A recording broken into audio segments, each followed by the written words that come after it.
Hey guys, it's Mitch. How's it going? We're back to pick up where we left off with Cerebus the Aardvark, the anthropomorphic barbarian aardvark who wanders around the Astarcian world, getting himself into trouble and getting himself out again, getting into brawls and beating the living shit out of everybody who underestimates him, which is everybody. And we're taking a look today at Cerebus numbers 17 and 18. So just before we get into it, if you enjoy the channel, if you feel like you might want to help out a little bit, go subscribe on my Patreon. Links are in the description. Gives you early access to everything I do. Helps out the channel, helps to buy new comics. So this is a two-part story, basically, that I've always kind of thought of as two individual issues, really. They kind of accomplish their own individual goals, but they are linked to each other. So this particular issue is actually the first Cerebus back issue I ever bought from this shitty little comic store in Barrie that we used to stop by when we go and visit my dad every couple of weeks.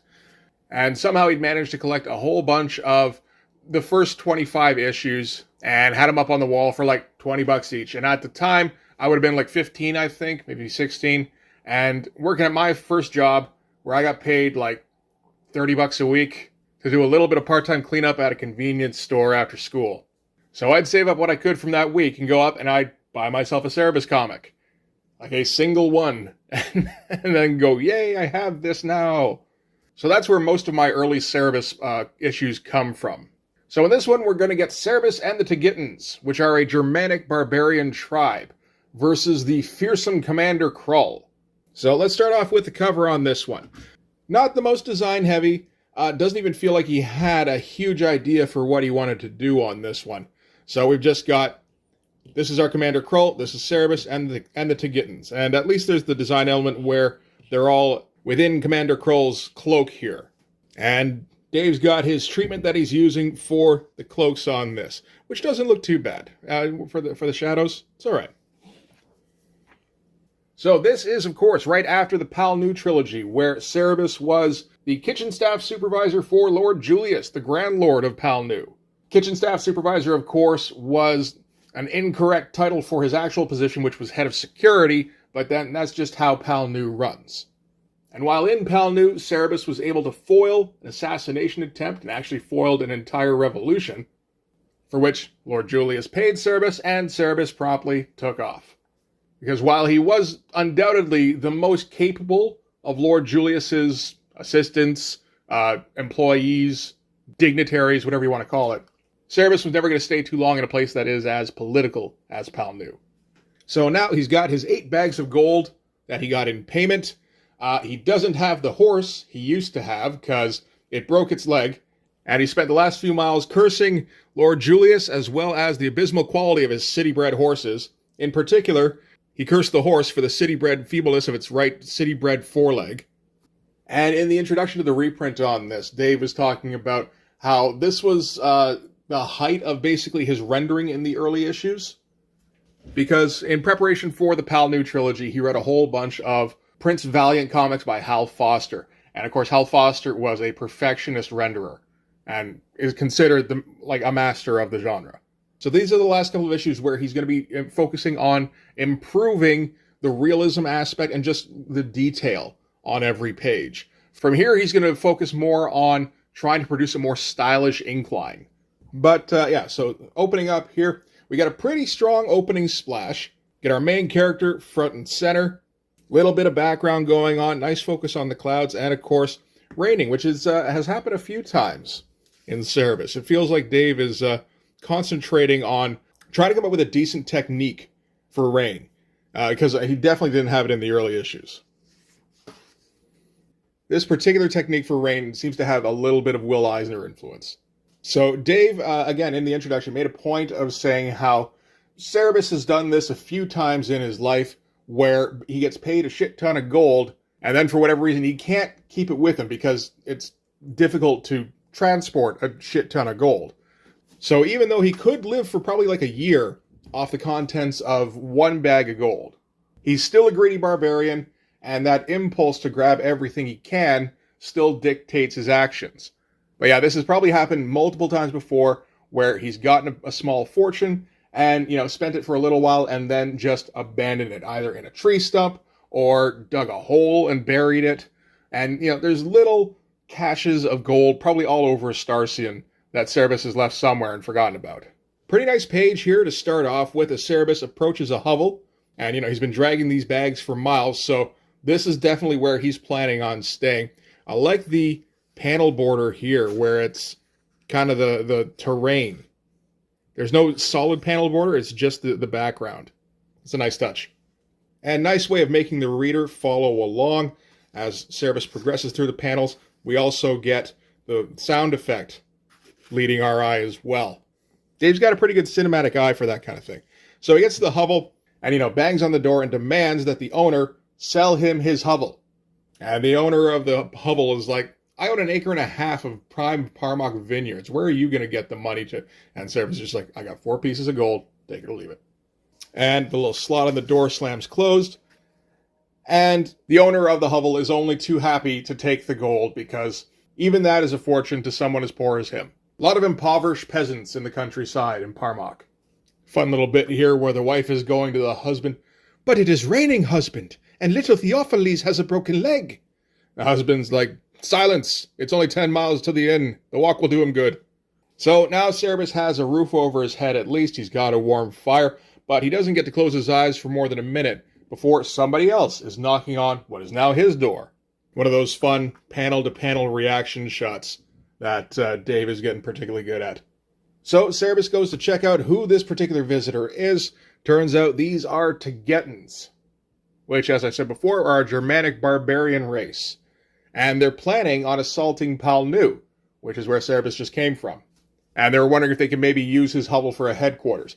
And first he tells them, go find your own hovel. Fun bit here where, I didn't even think about it. To get to the point where he can look out of the slot in the door, he's got to basically hang off the outside of the door. And just tells him to fuck off. Starts to walk away, and he's like, the nerve of some of these mercenaries. I don't care if they are attacked. Beg your pardon? Because Cerebus, of course, has just spent the last few miles cussing out Palnu.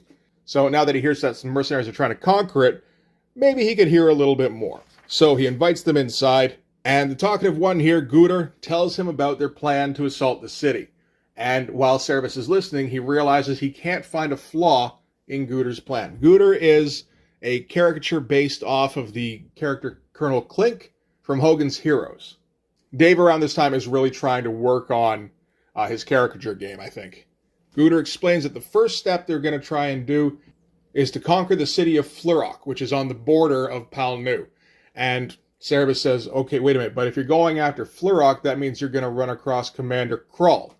And at the mention of Krull's name, Strom here, who has remained silent the whole time, starts smashing things inside the hovel. And Guder has to calm him down by feeding him an orange cream candy, which is the only way that he can calm him down, and send him outside while him and Cerebus talk strategy. So, okay. Nothing too serious in terms of the rendering just yet. We're actually, looks like we're taking it a little bit easy on these pages. So we find out that, for one thing, Strom is Guder's son, and Strom has sworn revenge on Commander Krull, because when he was a boy, he worked in Commander Krull's camp. Commander Krull is particularly mean, and Strom accidentally spilled wine on Commander Krull. Commander Krull demanded he apologize. Strom refused, so Krull had his tongue torn out. So, the orange cream candies are just there to basically simulate what it's like to have a tongue again. So they keep talking strategy a little bit here. Cerebus is a little bit dubious about the prospects for success while Krull is commanding Flurrock. Dave mentioned again in the introduction that Krull is his stand-in for King Conan. So a particularly capable, brutal, experienced barbarian warrior. And Guder responds by saying, well, Krull doesn't have any forces to command at this point because Lord Julius has summoned all of the region's forces to go amass along the Anliu border because of the annual Anliu raiding that was going on. Cerebus still doesn't like their chances. I mean, even when Krull is only commanding peasants, essentially. And Guder says, yeah, that's okay. I've got guys posted to give us some updates. And a little bit of fun business here where every time the name Krull is mentioned, we hear a big bam from outside. Kind of like a Frau Blucher effect, as Strom is beating up trees in the rain. There we go. That's getting a little more like it with the art. So the next day, Cerebus and Guter are going to go meet with Guter's lookout, who has been watching Flurrock. When they meet him, the lookout greets them by saying, "Hail Strom," which is the name of Guter's son, of course, the B1. Which Cerebus, of course, finds odd, but he doesn't have time to focus on it at the moment. And Guter asks, "So what's been going on in Flurrock?" And the lookout says, "Absolutely nothing. It appears to be pretty much deserted." On further questioning, Cerebus finds out that a couple of priests left earlier this morning, which is suspicious because at this time, priests are not supposed to be leaving their place of worship. It's some kind of religious holy days. So with this information, Cerebus figures that Krull is moving towards the Anliu border, where he's going to go and basically pilfer the lines of a few thousand soldiers, and then bring them back to Flurrock. In the meantime, he's letting the Tecapnans take it over, knowing that he can come back with like a battalion and just wipe everybody out, because he's that kind of experienced commander. So knowing this, and knowing that this happened only basically a few hours ago, he figures that Krull doesn't have much of a lead on them, so he's going to go find a horse, and he's going to go chase him down. Nice work on the trees here. That's kind of tough to pull off. I've always had trouble with branches. So whenever I see someone that does a decent job, it's like, okay, how'd you do that? That's all right. So elsewhere in the forest, Krull is making his way towards the Anliu border with only his scribe in tow. And this is where most of the funny in this book comes from, I would say. Because this particular character is sort of representative of a character trait that Dave is going to ascribe to a few people, which is that of the great man who makes sure everybody knows he's a great man by dictating his memoirs to his scribe while he's still alive. And in great detail, like, Flurrock again faced a grave crisis, and he knew that once more, as the greatest military genius of his time, that suddenly, he paused. His eyes narrowed to thin slits of white-hot intensity. To a lesser man's ears it might have seemed nothing more than the random snapping of a twig. But he was Krull, defender of right and justice, and years of training had honed his senses to razor sharpness. So yeah, just a fun bit where these two are wandering through the woods, and the experienced, capable, lethal warrior is flitting around being extremely dramatic and dictating some pretty thrilling exploits, really. Another one of those nice panel borders where it's actually the background. And again, just kind of coming up with some nice rendering on just these rocks and the water here. There's some nice effect for the rain falling on the water. Some more fun dictating where Krull stared into the Stygian gloom of the surrounding forest. His nostrils flared in a low, menacing, animalistic growl. Rumbled in his throat. He knew the ways of these, and then he still manages to miss Cerebus coming up on him with a horse. So Cerebus greets him. Cerebus is passing himself off as another priest. And I mean, they're dressed as priests, so they kind of have to respond in kind. And when they do respond, Cerebus acts as though they didn't give some sort of priestly secret code response. So in penitence, Krull must kneel down and beg Tarim for forgiveness. So that's what he's going to do. And he tells Grimes, his scribe, to do whatever Cerebus tells him to do in the meantime while he formulates a plan. And in the meantime, Cerebus is having him just kneel down and shout, "Forgive me, Tarim," over and over again. And then he gets the scribe's attention, points at the rock. The scribe has to lift up the rock, points at Krull himself. And Krull again says, "Do whatever he tells you. I'm coming up with a good plan here." And scribe has to crunk Krull over the head. And now Cerebus has himself a prisoner. And he appoints the scribe as supervisor of prisoners of war. He only has the one prisoner, but from what Cerebus hears, he's going to be a bit of a handful. And seeing as how the scribe has heard all about Krull's exploits, he'll take any advice he's got about how to keep him under wraps. Sort of a nice splash to kind of finish things off with for this story part. And hey, Dave's kind of starting to figure out a little bit how to draw some horses. Still not really 100% there, and I feel like he never really would get there, so we're going to see less horses as we go.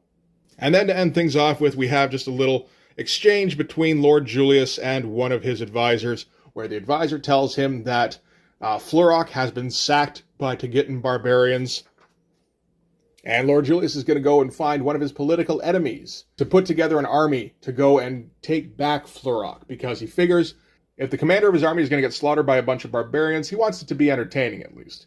And that's where this particular issue ends. Yeah, so okay.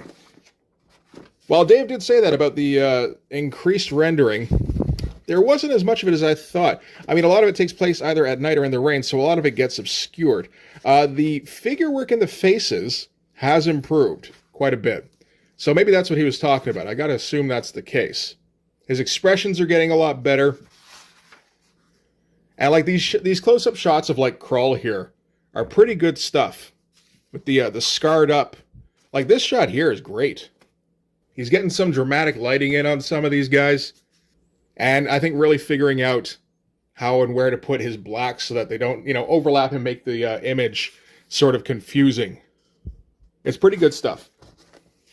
The only thing is that on its own, it's kind of, it's all right. It's fluff, but it is more set up for the next issue, which is Cerebus number 18. Another one of those comics I picked up from that shitty little store in Barrie. Cover on this one is actually just a collection of images from inside the issue. I guess he didn't have time to come up with a decent cover on this one. In the introduction for this one, Dave does explain how this particular issue came to be, which was that he came up with a script in like a matter of hours, which he thought was pretty good.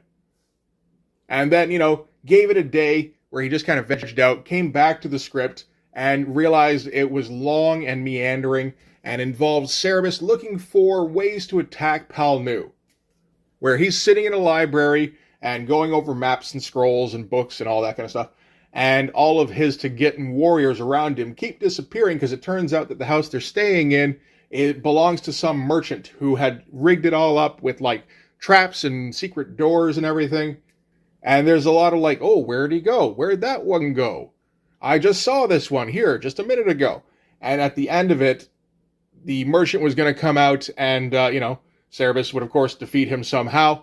And then it would turn out that the merchant had all sorts of money stashed. And that's how Cerebus was going to get the funds to move Guter's army on Pal Nu.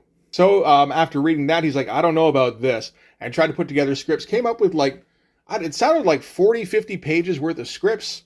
And then tried to pace it all out. And it wasn't going anywhere. So then ran his ideas for the issue by his brother-in-law, Michael Loubert. And Michael Loubert came up with like the map for Astarcian and a lot of the political background stuff that Dave has kind of been working on.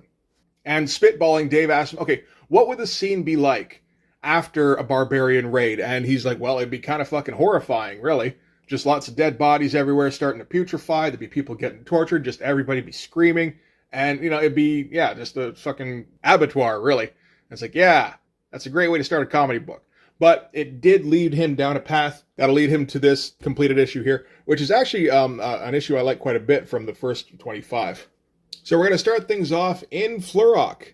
Another one of those big lettered headings that Dave is getting good at. And we open on a Tagetan warrior here. So this is one of the ones who would have sacked the town and standing among a bunch of corpses. So we've got our scenario. And I like the stuff that Dave's coming up with the clouds here. This is some pretty nice looking stuff. The buildings here, there's some off perspective going on that kind of wrecks it a bit. But again, the rendering on it isn't too bad. It's a pretty good splash overall. Dave's been tending to go out of his way a little bit to make sure that first page is something, if you pick it up in a comic store and you open it up, you're going to go, oh shit, look at this comic. Like, I think he understands that you can't really slack off for too many pages if you expect people to actually shell out money for it. So, not really the Image way. So this is Grouse, who's a young warrior. He's searching out for Cerebus. Nice stuff with the dramatic lighting, the big spotlight on him. That's helpful. Finds him and says that greeting again of Hail Strom. And now that Cerebus isn't being rushed, he has the opportunity to ask him, okay, what's the deal with Strom? So Grouse tells him that Strom is the thunder god. Fell out of the clouds and adopted the Tagetans as his children. Says he's smart, strong. Grouse see him break wine bottle open with teeth. Grouse say to self, self is man you be proud to follow. And I mean, that's true. The only thing really that we've seen about Strom so far is that he's extremely strong. So next Cerebus asks about Guter, and Grouse explains that Guter is Strom's first follower. Strom saved him from some lions, and in return, Guter became Strom's lifelong companion and male secretary. They all speak with German accents. And now Guter speaks for Strom in the Great Council. Cerebus, Strom doesn't say much himself, does he? Grouse tells him, well, no, he can't, because he's got Black Bolt powers, essentially, where if he were to speak, he would destroy everything around him. And Cerebus kind of marvels at the way Guder has set himself up, where basically all of the warriors focus themselves on Strom, but Strom doesn't have to say anything, because as far as they're concerned, he can't, leaving Guder alone to strategize and come up with their next moves without any sort of political entanglements, without having to kind of justify his decisions, because he's just relaying Strom's word. And there's some pretty nice artwork going on here. Really, some like great shadows as they're in this darkened room here. Some nice like just artifacts in the background. I think this is that library that Dave had plotted out in the scrapped script to this issue. And really being careful about how he applies his screen tones here. This is all very nice looking stuff. And I mean, not only that, but like his figure work, again, has like the musculature has gotten much better over the last few issues. Particularly considering this is like the 70s, and that ripped look really isn't in style for like superheroes and everything. So you really got to find like bodybuilder magazines, I guess, if you want to get a reference for this kind of thing. So Grouse gets around to asking Cerebus, so what are you still doing in the city? All the loot's been taken, all the women are dead. There's really no reason to stay here anymore, because that's the only motivations he understands. Cerebus isn't really thinking about who he's talking to at first, and he's like, well, we're looking for any kind of information on Pal Nu that would help us in our assault. So specifically, they're looking for books on previous attempts to conquer the city, in the hope that they might find something helpful. But unfortunately, they really haven't found much of anything just yet. And, with all the words, Grouse just doesn't really understand what's going on. He's just a dumb barbarian. So Cerebus boils it down for him. Guder say, we need magic to beat Pal Nu. We go look. Magic here somewhere. Cerebus look for strong magic. When we find magic, smash Pal Nu into small pieces. No one get away. I can't do it, so it's not Russian. So anyway, that's a boiled down that Grouse can understand. So no more trouble from that corner, at least going forward. So from there, we're going to cut back to Pal Nu, because if you're going to show one side of the war, it's kind of helpful if you can show the other side, particularly when you already know the guy who's running the other side, which is Lord Julius, of course. And Lord Julius has summoned Lord Gorse, who is the political enemy that he mentioned in the last issue. And of course, Lord Julius is going to talk circles around him, which is the Lord Julius way of how he rules Pal Nu. Keeps everybody else on their toes by basically they're always stumbling along trying to keep up with whatever the hell Julius is saying this time. So, Julius informs Gorse that he's been given the honor of defending Pal Nu from these barbarian raiders. He's going to assemble an army, he's going to go back to Flurrock, and he's going to retake it in Lord Julius's name. And as he leaves, he tells his assistant, okay, yeah, I am going to go and build an army, I am going to go and take back Flurrock, and then I'm going to bring that army back to Pal Nu, rally the merchant class to my side, topple the bureaucracy, try Lord Julius in public for high treason, and seize the reins of power. So, not too ambitious, just a little bit. Again, nice use of light and shadow in these, because these talking head scenes, they always have a tendency to get a little boring if you're not thinking about them too closely. And Dave is always kind of thinking about the composition and trying to think about how to keep it interesting. And since he's described himself as a writer who draws, instead of a drawist who writes, which is how I consider myself, the art always has to serve the story. And in stuff like this, it has to serve the dialogue. So if Dave the writer wants to ramble on for, 2, 3, 4 pages of back and forth between Lord Julius and an underling, where the underling just can't understand what the shit is going on, Dave the artist has to figure out a way to keep the reader involved. So he's doing that by, he's got his cartoony faces for Lord Julius. He's working on his dramatic lighting, his hanging drapery, coming up with some background shapes that highlight the figures. And, because a lot of them are just solid blacks, you get stuck with that a lot in a black and white comic. So just trying to keep them from melding into the background too much. Okay, back to Cerebus, still looking for something that can help him in the plans for the assault on Pal Nu. Guder checks in on him, hoping that he's found something. Cerebus says, not really. I found one reference in one book. So really, the sacking of Flurrock has kind of run its course at this point. They committed all their men, killed all the residents, and looted what they could, and they really still don't have anything to keep an army fed long enough to go and make a serious attack on the city. And at that point, one of the warriors comes in and says, we've got people outside the walls who are trying to come in. Cerebus figures those are probably merchants. Flurrock was a trading city. And decides that this is as likely an avenue to like come up with something that'll help them as anything. And gorgeous panel here for showing Cerebus and Guder approaching the walls. And like the rendering here is very impressive for the like from the sky to just like this wall here. I like this wall. And like we get some cobblestones down here. We get the bodies lying around with the blood. Like the blood even looks pretty good. A lot of work put into that panel. And still figuring out a whole bunch of stuff with the screen tones. He's still using that quite often. I feel like that would ease off probably after the first 25 issues, where he starts to focus more on using hatching instead. I think I got to assume at least part of that is cost, because, I mean, screen tone it's just an extra tool that you have to pick up. And if you're using it all the time, you got to pick it up pretty regularly. It's more expensive than picking up ink and Hunt 102 Croakwills, I think.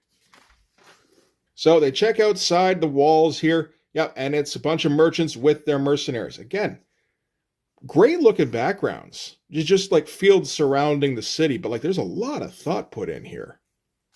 Like this is all farmland kind of stuff. So, you know, you get your cordoned off fields and all that. You get your barbed wire fences, which we saw at the beginning of the last issue, actually. Just some shrubbery and trees, but yeah, he's really kind of going all out here. For a guy who I don't think background is much of a focus for him, really, but he wants to make sure his comic looks as good as possible. So the merchants are wondering why they can't come into the city. Since, you know, I mean, we have things to sell to you. And Cerebus has been explaining to them, well, we would let you in except for the plague. And Guder's like, wait, what plague? Well, the plague that causes just ruptures in your organs, and they explode out of your body. And you bleed to death there on the spot. It's like, oh, yeah, the bodies. Okay, that's good. So that scared off most of the merchants, except for, as Cerebus says, the greediest ones. So Cerebus is going to meet those ones. And in the meantime, they go and check in to see how Krull is doing as their prisoner. Guder says, oh, yeah, no, he's doing fine. That scribe guy, he went to go get an ale yesterday, and he was gone for like 5 minutes. So by the time he'd gotten back, Krull had smashed his iron mask against the wall until it opened. He'd ripped off his manacles with his teeth. He'd snapped the ropes using his chest and biceps, and was in the process of pulverizing the cement encasing his feet with the ball and chain attached at his waist. Remember, this is King Conan we're talking about here. Cerebus is like, everything is all right now? They're like, oh, yeah, no. We had 40 of our best men standing by, so we had them subdued in a matter of hours. But yeah, as a spread goes, these 2 pages are pretty impressive. So Cerebus goes to greet the merchants, and, you know, they're just greeted amongst all the corpses, but there's the excuse in place, so it's okay. The merchant asks about all his contacts in the town. Cerebus is like, yeah, they're all dead. Sorry. It's like, oh, well, I was supposed to be showing my wares only to Stemson. And he's like, well, you can go ahead and try. I don't think you'll get much of a response is all. And since they came all this way, Cerebus is going to see if he can persuade them to leave behind like a bunch of their jewels. And while he's leading them inside, one of the Tagittans who wasn't aware of what the scheme was wanders out. So still looking very much like a Germanic barbarian. Cerebus has to put up a front in front of the merchants. So he goes and he just socks him in the gut and knocks him right out. Again, some nice looking stuff. I mean, this is the anchor image here. And he's got some good perspective going on with the figures from a low angle. That's a little tough. And making sure that the clouds frame the merchant's head here, because it's important that we know the shape of this guy's head. He looks different from everybody else. If you'd use just black around there, all you'd be able to see was the face, and you might have a bit of confusion going on to the next panel going, wait, is this the same guy? Yeah, I think it is. Yeah. So just avoid that altogether.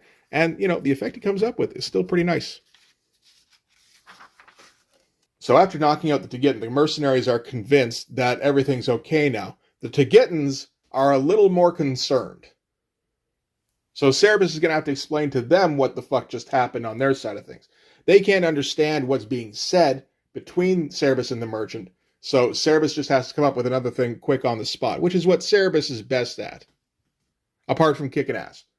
Explains to them quickly that, Schwagren stole a wineskin from Cerebus, so Cerebus beat him up. And then one of the Tickins is like, that's not Schwagren, that's Liebschaft. Oh, Cerebus make big mistake. Cerebus gave Liebschaft 2 wineskin when he wake up. Man, I don't know how to do a German accent if it's not with that whiny voice. That's terrible. Okay, I'm not going to try that again. All right, so Cerebus is able to show the merchant inside. Merchant shows off all of his wares, which is a whole bunch of jewels, just all sorts of, like, very extravagant items for sale. Cerebus takes a second to look at this golden owl here, which will come up later on. And in the meantime, he's got a bowl of blood that he dips his finger in. And he goes, wait, did you cut yourself shaving this morning? And the merchant's like, no. Why do you ask? And takes the finger that's been dipped in the blood and just kind of pokes at his neck for a second. He's like, well, it's just that there's some blood on your neck here. And the merchant, of course, immediately starts to panic. And Cerebus is like, I wouldn't worry too much. The blood erupting from your pores is just one of the symptoms. If you were to, say, have your heart start to beat too fast, or if you find yourself with an inexplicable shortness of breath, or if you were to start perspiring excessively, then I would have to say, yeah, maybe, yeah, you got the plague. And of course, he starts exhibiting all of those symptoms immediately. So just like terrified, says to Cerebus, I've got the plague. And he's like, no, yes. This whole exchange here is so fucking good. I mean, a big part of it, I think, is the pacing. These very small, regular panels with beat, beat, beat, where you keep alternating back and forth between Cerebus and the merchant. Like, pacing is one thing that Dave has picked up in a hurry, and he's going to become, like, one of the best at it, really. So, Cerebus asks for his flask, and the merchant's like, how can you think of drinking at a time like this? It's like, well, this is no ordinary flask. This contains an antidote for the plague. And my alchemist perfected it for me just before he died. And he's like, you got to give me some. And he's like, well, no, I can't. This has just enough antidote in it to cure one person of the plague. So the merchant, of course, offers to buy it from him. Cerebus is like, buy it? Do you understand what you're saying? You're asking me to put a price on my own life. And he's like, I know. How much? And Cerebus starts to go into a diatribe being like, how could any man put a price on his own life? Could you? If you were in my position, what price would you demand for the flask? A handful of mere necklaces? At which point, of course, he hands over all the necklaces he has. A few lousy rings? Does that too. A golden owl? Hands that right over. And then a few hours later, uncut diamonds, my silk handkerchiefs, it's all I have. So just he's handed over his entire fortune, which is considerable. And the barbarians are stuck being like, what the fuck did he say to him? And even convinces him to tell his mercenaries to hand over their helmets. And when the mercenaries balk for a second, like, what would you even do about it if we refused? And Merchant says, I could breathe on you. And they hand them over immediately, of course. And at that point, Cerebus is satisfied. He's like, okay, fine, take it. Perhaps these few trinkets will comfort the next generation of Cerebuses after I'm gone. Please, go, before I change my mind. And they immediately leave. And now Cerebus has everything he needs to fund the army going forward. And just a fun thing at the end here where the barbarians call Cerebus over, just being like, hey, what the fuck did you say to that dude? And Cerebus can't explain it in a way that they would understand. So he has to boil it down to barbarian speak, where he's just like, merchant shows Cerebus jewels. Cerebus want. Merchant say, cost much money. Cerebus show merchant blood. Cerebus say, stick it in your ear, pansy breath. Cerebus say, this blood could be yours, eh? So basically making it just like, he threatened the merchant, and the merchant immediately coughed up everything. And, the barbarians love that shit. And it kind of ends with Cerebus thinking, hey, you know what? This keeps going like it is. Maybe there'll be room for more than one thunder god. And that's it for the issue. And, I mean, not the most in-depth splash to end things on, but it works in context. Just get a little bit of narration, a little bit more dialogue, and we kind of fade out. So, yeah, that's it for issue number 18. And some dude had a full-on Cerebus costume at one point, complete with papier-mâché head. That's commitment. So, yeah, that's Cerebus 17 and 18. Honestly, in the scope of the entire... Well, I was going to say in the entire story. No two issues in the scope of the entire story stand out as, like, the pinnacle of anything, really. But, even in those first 25 issues, they're kind of a slight offering, really, from Dave, but they are a lot of fun. There's a lot of fun dialogue. There's a lot of fun back and forth. There's some pretty good artwork. I still love that exchange between the Merchant and Cerebus, and I think it really is down to the pacing. Because the actual, the content of the argument it's pretty good, but it's not really anything that stands out. But the way you read it really makes it stick in your mind. So next time we're going to hit issue 19 and 20, which are, again, kind of single issues that still kind of fit into this overall story of the Gittins trying to take over Palnu, but still kind of their own single issues. So always kind of a good thing to pick up, where it kind of fits into an overall theme for, the issues surrounding it. But if you pick one up, you're not really missing out on anything. You can read it as its own book. It's always a good thing with a comic. I feel like that's something that's kind of gotten lost these days, but I'm saying that as somebody who doesn't read a lot of comics, so I could be wrong, I suppose. Anyway, that's going to do it for this one. So thanks very much for watching. If you like this video, please hit like, hit subscribe, hit the notifications so you know when the next one's coming out. Go over and subscribe on my Patreon. It gives you early access to everything I do, from the Blood Force stuff to the YouTube videos before they get uploaded to YouTube, as well as some Patreon exclusive content. You can also follow me on Instagram and DM me there for commissions, and you can join the Blood Force Discord server. But yeah, that's going to do it. Thanks again for watching, guys. I'll see you in the next one. Bye-bye.